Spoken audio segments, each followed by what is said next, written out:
Today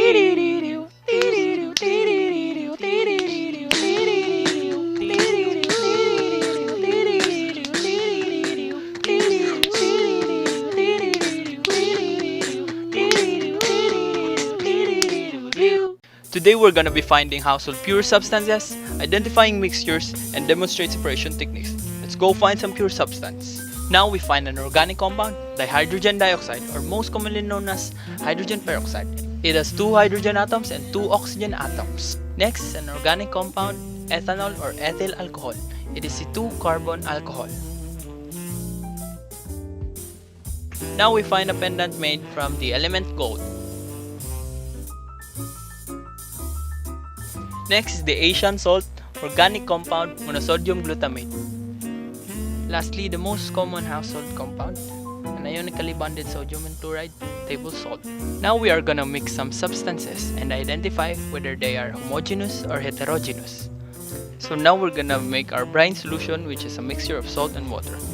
First, into our drinking glass, we're gonna need a pinch of salt, and we're gonna show off our yellow spoon, and then we add 3 tablespoons of water. Try to mix them professionally like a mad scientist in every sci-fi movie, and you're gonna realize that it's not gonna work, so you're gonna use a spoon. Now we know that it is a homogeneous mixture because salt has completely dissolved to the water. Next is our chalk and water mixture. Into the mixing glass, we're gonna need a pinch of chalk, and then add 3 tablespoons of water. So here we go, 1, 2, 3. Or 4 if you're getting greedy. So now, we forgot that we are using a teaspoon, so we're gonna add a whole bunch of water into the drinking glass. And now we have 3 tablespoons of water. Mix thoroughly. And now we have what looks like a homogeneous mixture, but is actually a heterogeneous mixture, specifically a colloid, because the chalk is only dispersed throughout the solvent, not dissolved. Now we're gonna mix sand and body powder. Deliberately show off your authentic body powder and counterfeit sand, because we are not allowed to go out to get real sand. Stay at home, kids. So we're gonna attempt to fetch our sand using our hands, and you'll remember that this is a science experiment, so we should scoop with our spoons. Combine 4 teaspoons of fake sand and a heap amount of body powder. Carefully tap the body powder so that your mother won't disown you for wasting her #1 cosmetic partner. Now we stir properly until it is completely combined. We identify them as a heterogeneous mixture because these 2 solids are not dissolved to each other. I am transferring it to a saucer so that you, my viewers, will see it clearly. For the last section of this experiment, we will be mixing water and oil. Into the mixing glass, pour a tablespoon of water and a teaspoon of oil. Mix them with a stirring rod, or just like me, just use the tail of your teaspoon. You're gonna find out that they are immiscible even if you stir it for a whole week, so you'll just call it a day and classify them as heterogeneous mixture. For the last part of our experiment, we will be employing separation techniques to separate the mixtures that we've created.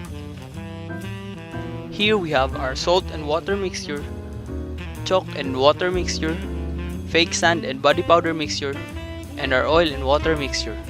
For our salt and water mixture, we will be separating them using the evaporation technique. First up, we place our pot to our heating apparatus, and then turn on the gas, then pour the brine solution, then fire away.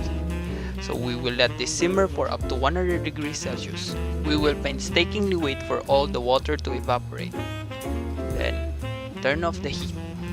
Now you see crystals that looks like crack. Do try and taste it and see if it gets you high. For our chalk and water mixture, we will be separating them by filtration. Pour the mixture into the already prepared filter apparatus, then wait for all the water to pass through the filter. This would seem like a stupendously long process, so let's use this time to contemplate our lives. I know it's gonna be hard, but we can do it, guys. I know, guys, that we can do it, guys. Successfully separated chalk from the water. Next is our sand and body powder mixture. We're gonna be separating them by a combination of decantation and filtration. Just pour the mixture into the glass of water and stir. Decant the water to a filter apparatus. As you can see, the sand settles at the bottom of the glass, and the body powder is filtered from the water via filtration process. Last is we're gonna do a decantation process using our DIY separating funnel. Pour the oil and water mixture into the funnel and use your fingers as a valve to separate the water from oil. And now, we have successfully separated water from oil.